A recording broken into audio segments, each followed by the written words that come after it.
As World War I began, it soon became clear that this would be a war fought not only in the trenches and battlefields of the Western Front, but also in the fields and factories of the home front.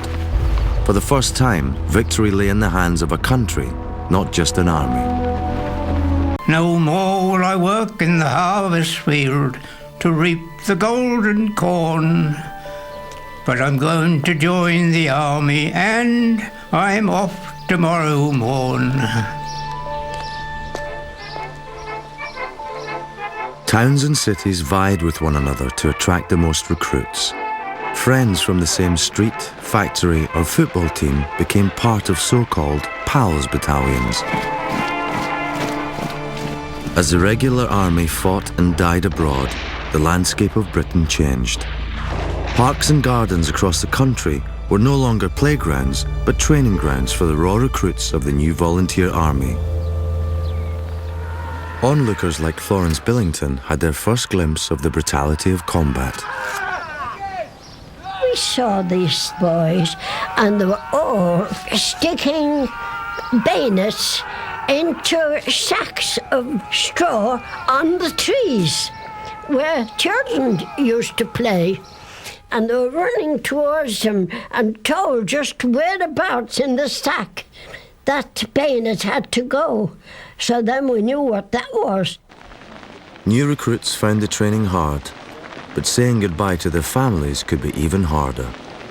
I put my arms around my mother and she was crying and she said, "If you don't come back," I don't know what she was going to say, but I interrupted that and said, "Oh, I shall come back, don't worry about that, I shall come back."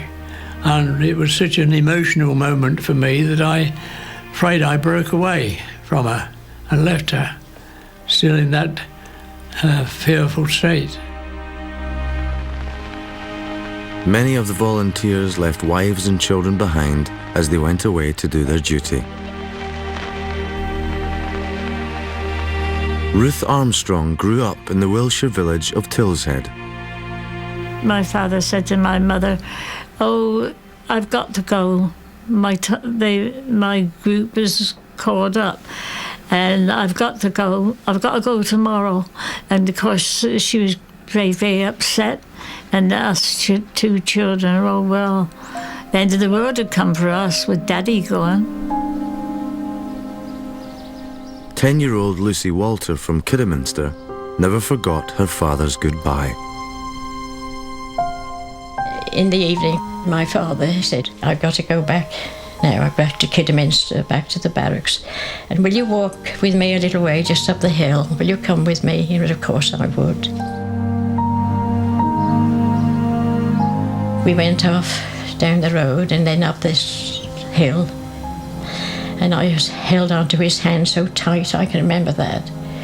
And when we got to the top, he said, "No, I won't take you any further. You must go back now."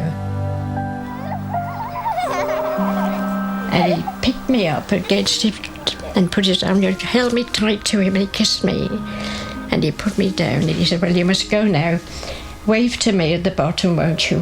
And I stopped and waved to him, and he waved back. And he gestured like that, as much as, "Go on, you must go home now," sort of thing, you know, gently like that. And then he waved. As the volunteers prepared to leave,